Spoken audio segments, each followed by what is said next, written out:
फख्र वतन वो किताब है कि जैसे कि खान अब्दुल गफ्फार खान, सुभाष चंद्र बोस हैं, कहते हैं कि इसमें सरोजिनी नायडू हुई, राजा राम मोहन राय हैं।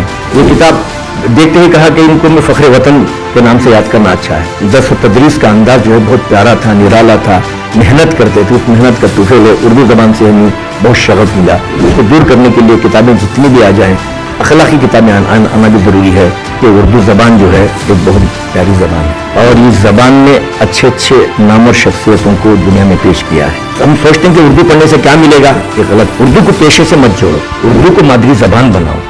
आपके मजहब का नाम लेना है, आपके ख़ानदान की इज्जत बचाना है और आपके ख़ानदान को पहचानना है और इस्लाम को पहचानना है तो उसे उर्दू की बहुत सख्त ज़रूरत होगी। फूल नहीं तो कांटा दे, मुझको कोई तोहफा दे, शबनम मांग रहे हैं गुल, आंखें अपनी छलका दे, हाफिज वक्त अगर चाहे हातिम को भी कासा दे। ये बिल्कुल देखिए आज ये मुल्क क्यों इस तरह हो रहा है, आज हर तरफ वाक़यात आप क्यों सुन रहे हैं कि मैं दर्द और सोज में डूबी ज़बान हूँ, हर दिल में हूँ मकीन मगर बेमकान हूँ, तो मुझको मिटाने वाले खुद मिट के रह गए, उर्दू है मेरा नाम, मैं भारत की शान हूँ।